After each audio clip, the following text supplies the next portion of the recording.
Today we're at an interfaith event, and each faith actually has a different name for God.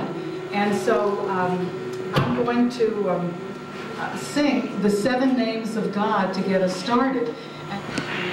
Hari Paramatma Allah Ahurmast God Yesudanhu Hari Paramatma Allah Ahurmast God Yesudanhu Hari Paramatma Allahurmast God Yesudanhu Hari Paramatma Allahurmast God Yesudanhu.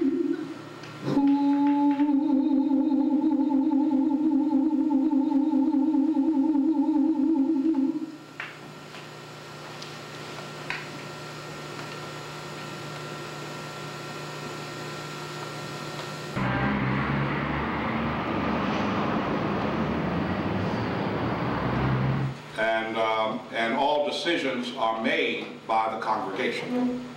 The congregation is the ultimate authority within a church like this. So it is the congregation that enacts budgets and calls people to lead it, and also dismisses people to lead it. And so it's a very grassroots movement because it's not above the people. And that really sort of keeps us on the edge in terms of always trying to lead people in progressive ways, because you got to, one, educate people, and it's just like any organizer. The issue is to organize a community, but not to leave a community where you found it, but how you begin to move a community to embrace a larger vision of itself. It's always what's mandatory.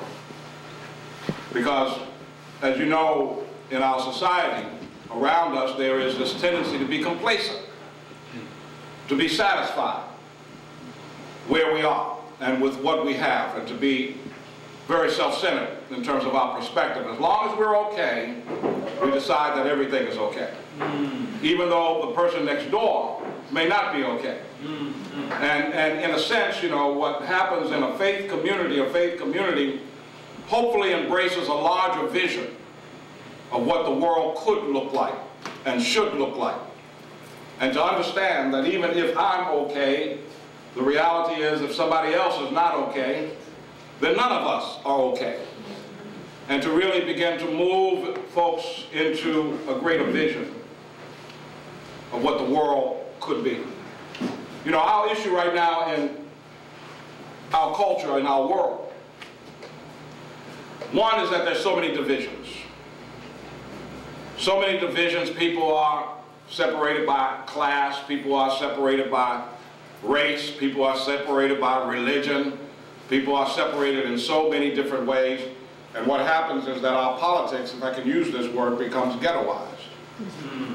Right? Ghettoized in terms of, it's only about my group, it's only about my community, it's only about my constituency, it's never larger than any of those issues. And of course, that's an old way of divide and conquer, because as long as folks got you focused just on your little tiny corner of the world, then they're able to advocate the assassination of people around the world, drones, have war, villainize people of the other group.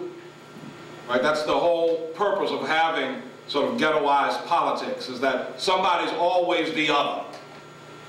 Somebody's always more dangerous. Somebody's always more frightening. Somebody's always somebody that can be stigmatized, and therefore somebody who can be oppressed without anybody lifting up a voice about their oppression. And so it's up to us, those of us who have people of conscience, people of goodwill, people of a spiritual understanding, It's up to us to continue to find ways in which we break down the walls that separate us. And to realize that we are our sisters and brothers' keeper. That we may have different traditions, we may have different cultures, we may have different religious backgrounds, but it is in that difference that we actually can find unity. Always trying to convert somebody to my perspective, my religious perspective, that means that I'm not secure in my religious perspective. But if I'm secure in my religious perspective, then I can allow you to be you. And not more importantly, I can learn because you are you. There's a big difference, right? That we can sit and break bread together. I mean, where we are as a society, as a world, is the fact is that we've become so balkanized that we have not began to learn from each other. And therefore, we've always been suspect of each other. So faith can no longer survive in those communities because people can't get to it. Just left a pastor yesterday who has a training program for those who are returning from jail. And he's really been a strong advocate for getting people employed and holding companies accountable to hire. He's had to close his church and move out to Bowie because he could no longer survive where he was. It's those types of things that sort of happens and nobody sees it. Nobody's aware of it. That you have, and what really that means is that all of the political perspective that was contained in an institution like that is no longer there. All of the work that was contained in an institution like that for those who were returning from prisons and jails and trying to advocate to get folks employed is no longer there. So it's more than just a house of worship, because somehow, you know, the thing is that people think that all we do is pray. Amen? Amen. Is that right? Right? They don't know the kinds of work that goes on in these institutions of faith, day to day, week to week, the types of things that you deal with, the types of relief that you try to bring to your community, the types of hope on a daily basis that you try to instill in people, the type of organizing work that takes place. So when the houses of faith are forced out, you have basically lost some of the foundations of the community. And we need to be aware of that, but not only aware of that, but we need to be organizing to deal with things like that. Not only are people been evicted from their houses in sort of the mortgage meltdown, but in terms of the gentrification of Washington, D.C., now you've got houses of worship that are being removed from those communities that they have been in for 50 and 60 and 100 years and more.